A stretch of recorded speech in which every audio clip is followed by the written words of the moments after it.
Les moteurs dits traditionnels de la croissance de Hong Kong ont-ils été éclipsés? Peter Cardillo me rejoint par téléphone pour discuter. Peter, la croissance de Hong Kong continue de miser sur le tourisme dans la partie continentale, les faibles taux d'intérêt et le commerce. Ces facteurs ne manquent pas de légitimité, mais êtes-vous préoccupé par l'état de l'économie? Vu l'importance cruciale de la diversification, dans quels autres domaines pourrait-il la trouver? Il n'y a aucun doute que la Chine continentale continue d'être le principal moteur de la croissance de Hong Kong. De toute évidence, ils sont fortement dépendants du tourisme, des faibles taux d'intérêt et du commerce. En tout état de cause, ce que nous observons maintenant n'est qu'un réajustement de l'activité économique continentale et je ne pense pas que la Chine se dirige vers un atterrissage brutal. L'économie du pays est sur le point d'atteindre un certain niveau d'équilibre à partir duquel elle pourra continuer à se développer toute seule. Certes, la croissance a ralenti pour tomber à 7%, mais il n'y a aucun danger réel d'un atterrissage brutal. Les économistes du gouvernement prévoient que l'élan actuel en faveur des heures de travail standardisées à Hong Kong pourrait faire augmenter l'inflation de 2%. Ainsi, plusieurs personnes se retrouveront au chômage. Est-ce une analyse justifiée ou bien s'agit-il d'un simple alarmisme ? Non, je ne pense pas que cette analyse soit vraiment fondée. Je doute fort que l'inflation puisse vraiment remonter de 2% si les heures de travail deviennent standardisées à Hong Kong. Cela ne veut pas dire qu'elle ne remonte pas, mais de toute façon, il ne s'agira pas de 2%.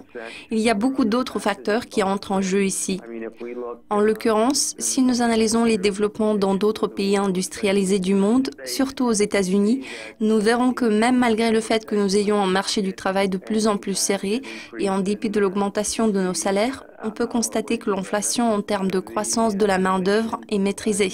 Je ne pense pas que l'inflation puisse vraiment remonter de 2%.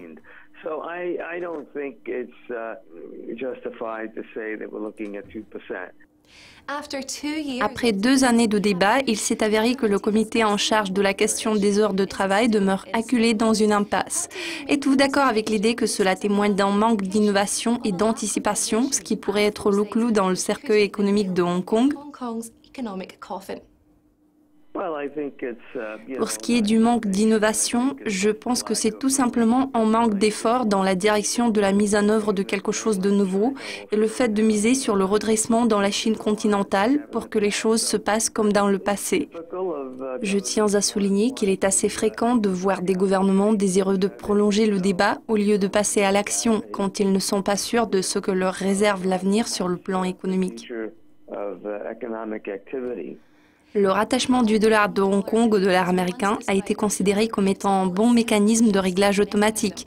Mais vu que les taux américains restent à 0 depuis 7 ans, il n'y a plus d'intérêt particulier vis-à-vis des taux d'intérêt des deux monnaies en question. Quelles sont vos prévisions par rapport au dollar de Hong Kong? Prévoyez-vous le maintien du rattachement à sa contrepartie américaine? Il est fort probable que le dollar de Hong Kong restera stable face à la monnaie américaine, mais je pense que le rattachement à l'USD est voué à l'échec. C'est juste une question de temps. Ils seront bientôt obligés de laisser tomber et je pense que ça pourrait être un processus douloureux pour le dollar de Hong Kong. C'est tout pour l'instant. Vous avez suivi les propos de Peter Cardillo. Merci de votre attention. Restez avec nous pour être au courant de tout ce qui se passe sur les marchés financiers. À très bientôt. Goodbye for now.